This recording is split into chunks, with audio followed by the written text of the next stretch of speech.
Hey everybody, and welcome to Twin Talk, a video discussion show where twin brothers Chris and Kevin drink and draw while talking about comic books, movies, and all things pop culture. We are your hosts, Chris Hart, Kevin Hart, and today we're going to be talking about Wandavision, Episode 5.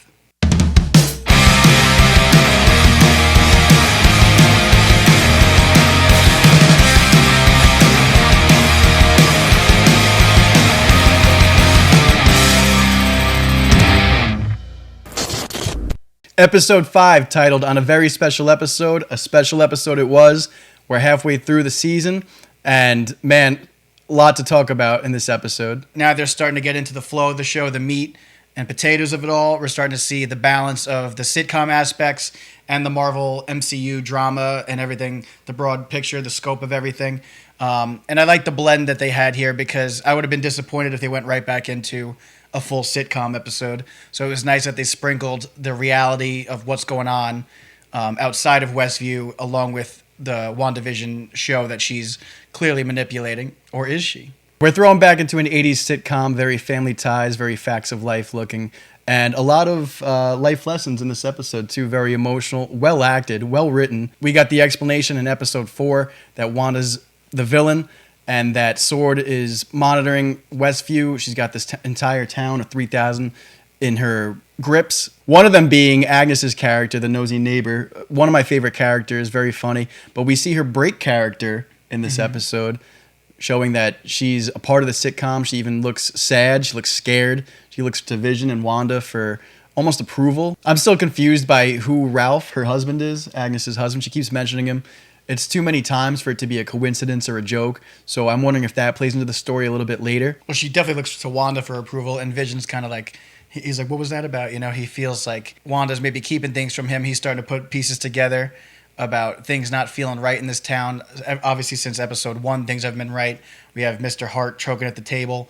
We got, this magic show. He was drunk off gum, different things are happening. One of the strange things being that these twin babies they just had haven't aged in the decades from the 70s to the 80s, but all of a sudden they age from newborns to 5-year-olds, and then later in the episode to 10-year-olds. All because they wanted a puppy.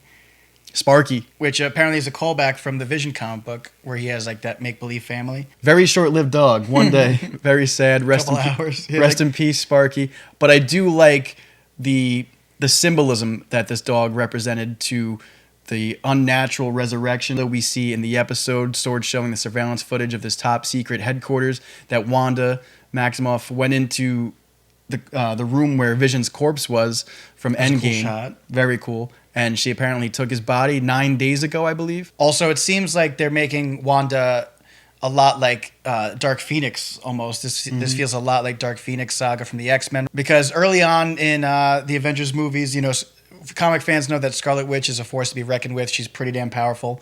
She's one of the most powerful Avengers. Even Kevin Feige mentioned that. I like that he has plans with her. Yeah, and like when she first showed up back in the day in Age of Ultron, it was kind of like underwhelming. Very underwhelming. Yeah, like just the costume, because I love her comic accurate costume, and they just gave her like a red leather jacket and called it a day.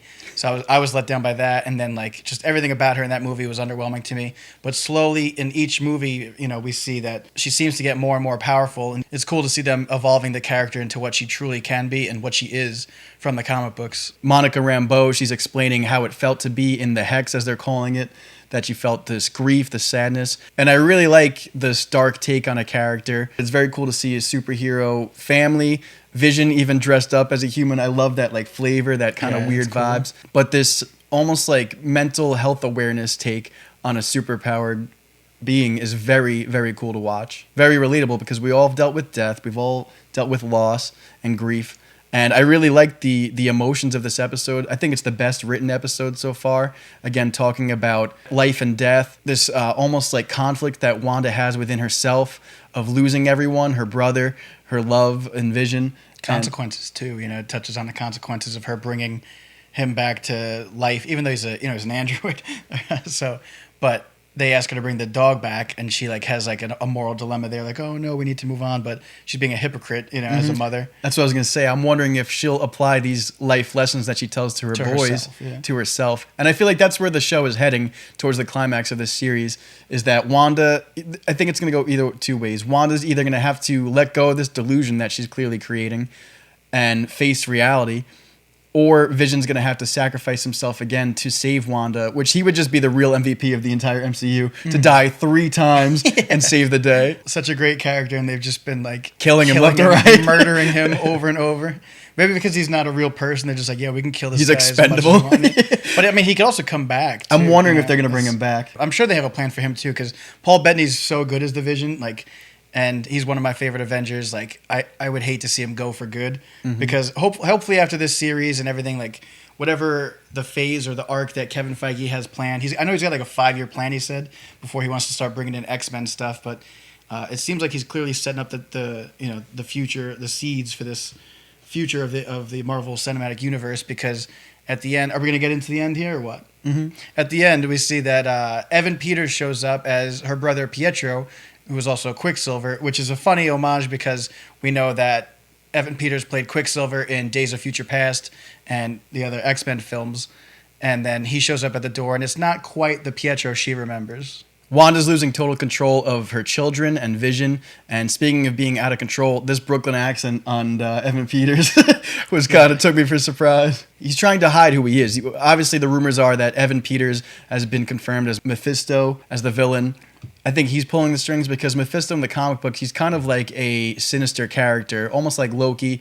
He trades lives, and he kind of plays in people's lives. He alters time and space, which we could see maybe this is the true reason for the Hex. And he's playing with Wanda's natural desires for love and a family.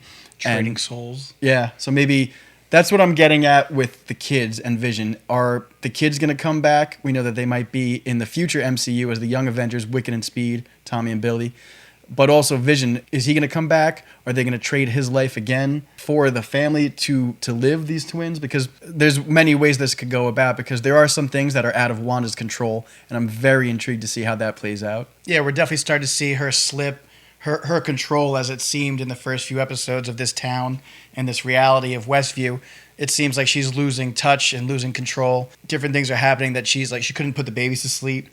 You know, Agnes was like asking her something. She didn't feel like, she seemed taken by that and stuff, and all these different things. And then, Pietro showing up at the door. Even the credits. I thought the episode was going to end twice.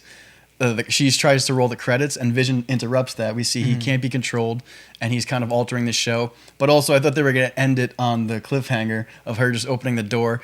And twice, I was like, no, keep going. This episode had me like Darcy Lewis. I was invested. Yeah.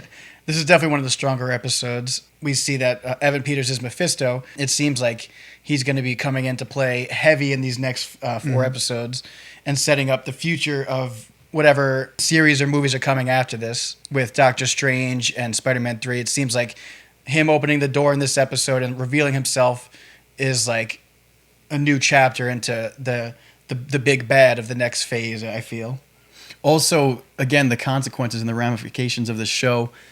Going back a little bit to Sword and the present situation, Monica Rambeau, we see that her clothing out of the Hex remained altered. So I wonder if that's going to play a part in the future of the MCU, if reality bends to this situation.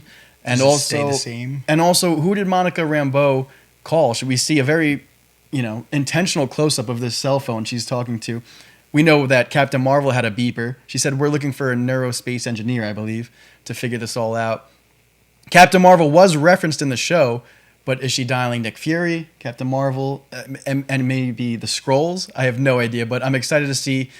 If you weren't on board with episode 4, which explained a lot, or you didn't like the first 3 episodes, this caught you up, and we are rolling straight forward on the MCU train because there's a lot that's about to happen, I feel.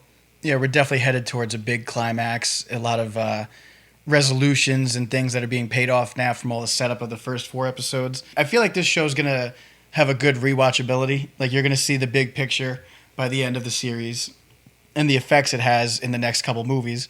And then you're going to look back and see these different things, like even like Tommy and Billy, like seeing them.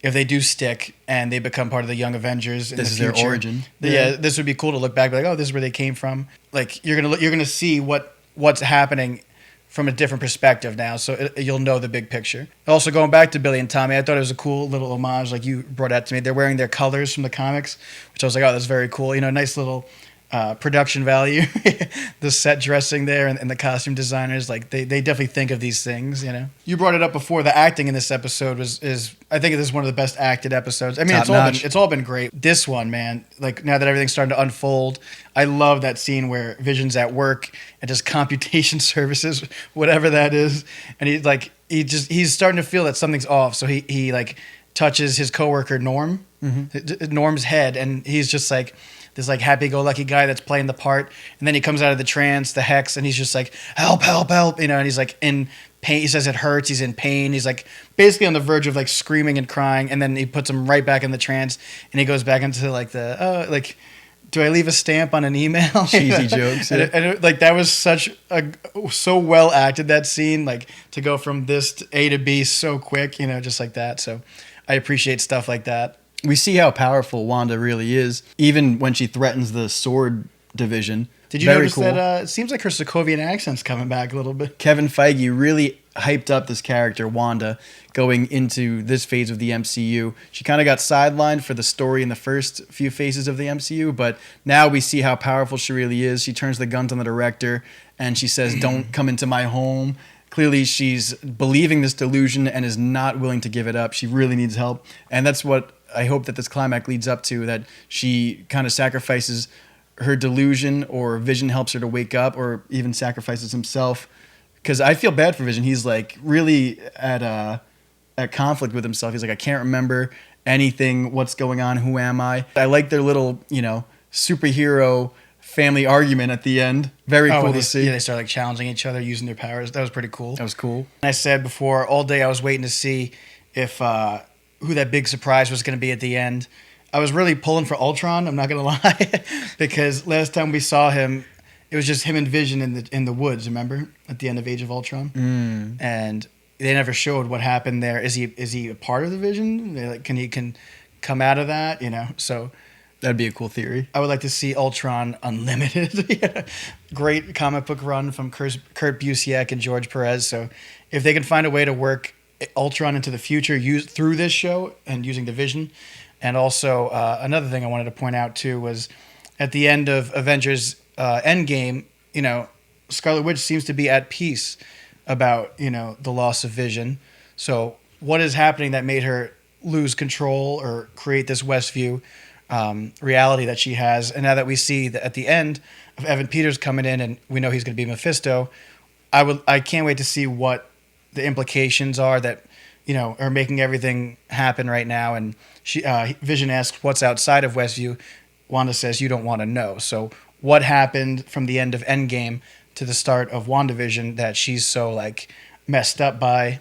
I don't know if that's just her denying reality and the sadness that she has, or the fact she even says she doesn't know who's at the door at the end. Mm-hmm. So clearly she's like losing control more and more. He's pulling some strings, because even she says, I don't know how this began in the first place. And we see that she grabs Vision's corpse 9 days ago, but what happened? Was that her intentions, or was this, again, Mephisto? He kind of hands you your desires at a price. So I'm wondering what happened, like you said, between Endgame and now, that she kind of lost her sanity.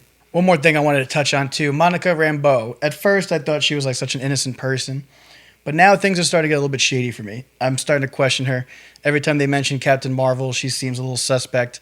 And also, when they first brought her back from Westview, there was like a lot of stuff wrong with her blood samples, her X-rays and stuff. Her X-ray didn't come back. There was nothing there. So, is she a pawn in this game? I don't know. I'm really looking forward to the future. Total side rant. The DCEU must learn lessons from Marvel. They have these plans this deep into the game, going from Civil War, Endgame, now into WandaVision, going even further into the MCU. DC, watch and learn, dude. Step your game up. I mean, DC's definitely picked it up. This is a whole other video we're going to get into. Gotta talk about it. With Zack Snyder's Justice League coming up in the next month and a half, if that thing doesn't land, man, maybe I will off a bridge. Anyways, that about wraps up today's episode of Twin Talk. If you liked the video, give it a thumbs up, comment below to join the discussion, and don't forget to subscribe to the channel for more content. We'll see you next time. Peace!